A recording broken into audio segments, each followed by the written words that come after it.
Let's talk about your guitar. We were talking about that. That's a beautiful, beautiful guitar. I know you folks on the radio can't see it, but it is beautiful, and it's made of sycamore wood.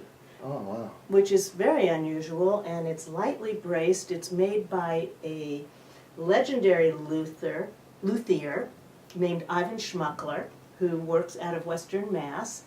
And it's so lightly braced and easy to play. It's just one of the richest sounding guitars.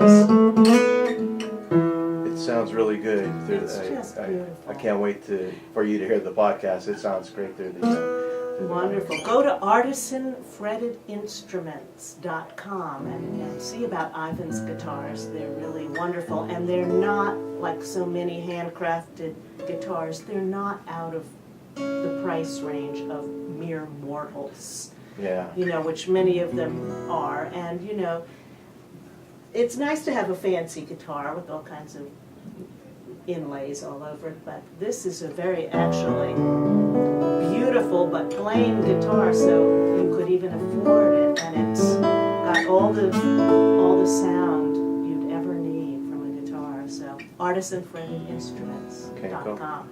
Check it out. And folks can find you. In case you just joined us, we have Elly Wininger in the studio, and thanks so much for coming in. Thanks for having me. Honestly, it's great to hear you play, and people can find you at Elly Wininger.com. That's ELLYWININGER.com.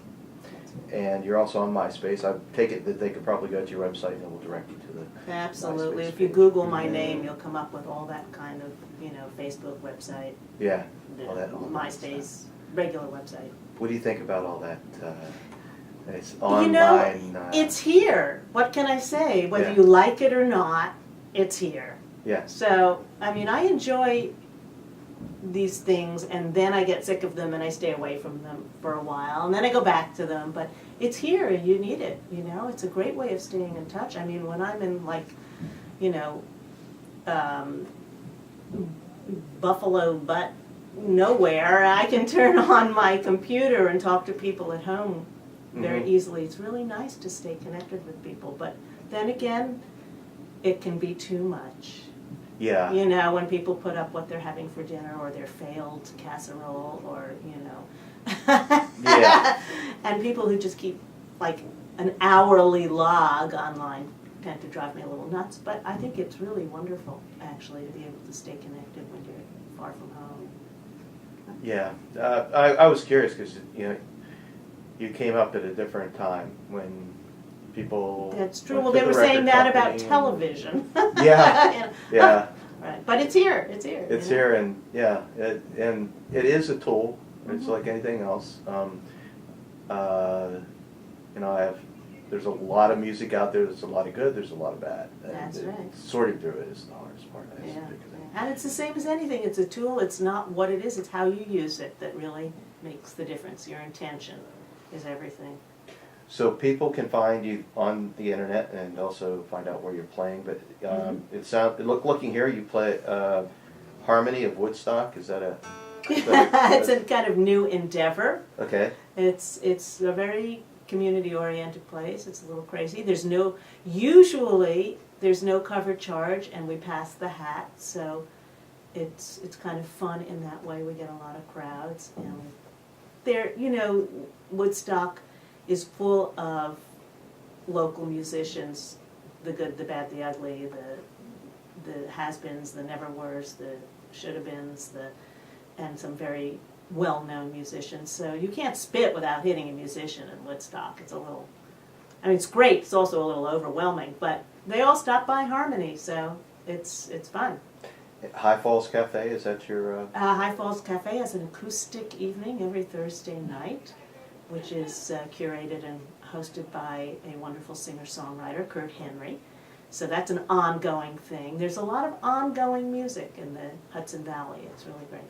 Yeah, it's great. It sounds like a really, I've never been there. I should go. Oh, it's fun. I have to go sometime, and I need to stop in Peekskill and see a friend or a guy that had been on the show and became friends with from being on the show. So I'll make a trip up the Hudson There's a Valley. lot of inspiring music going on. Pete Seeger, I have to go. Yeah.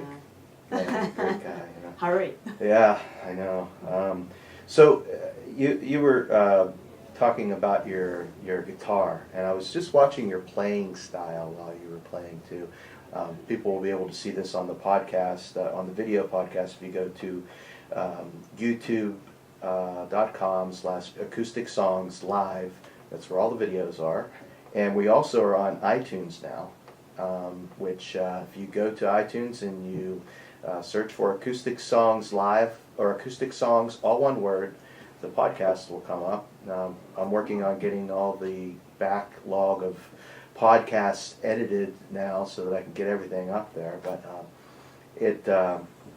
it's great to be out there on those two sites so people can see you, then hear you. And what I was noticing, you do the wraparound thumb thing. It's yeah.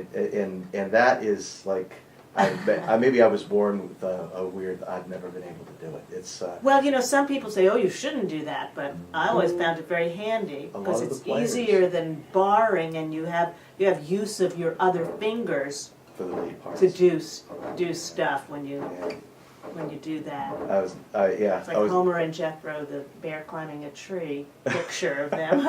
But it's very handy. I find it very handy. Yeah, I guess my hands are just not made for it.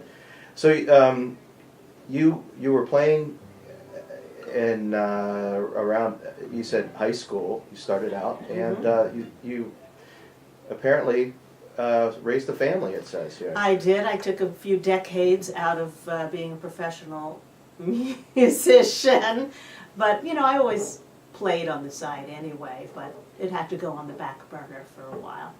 Yeah. Yeah, raised 3 amazing young men, and the youngest is now in college, so here I am back on the road.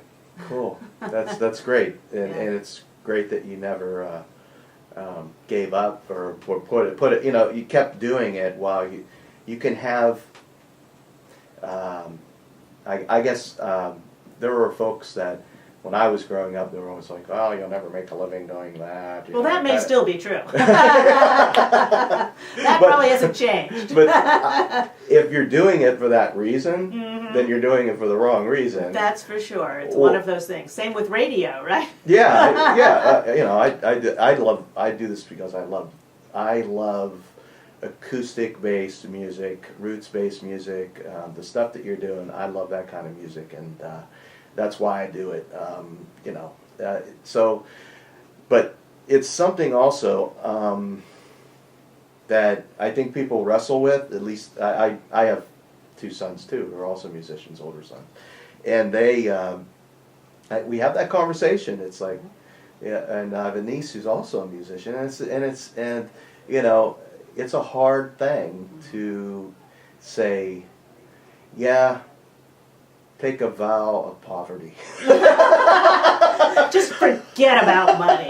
Yeah. Well, my 3 boys all love music, and my youngest son is actually studying audio engineering. He's a wonderful musician, but he's got a skill that, maybe the other 2 are like way professional, and even though they love music and have talent, they are not following in my footsteps in terms of being a professional musician. So, there's many roads, but just don't lose that love.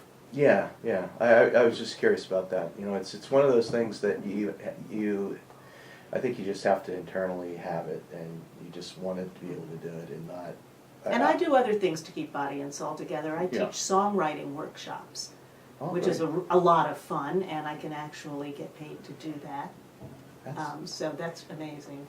It's music related, and it's incredibly creative for them and me.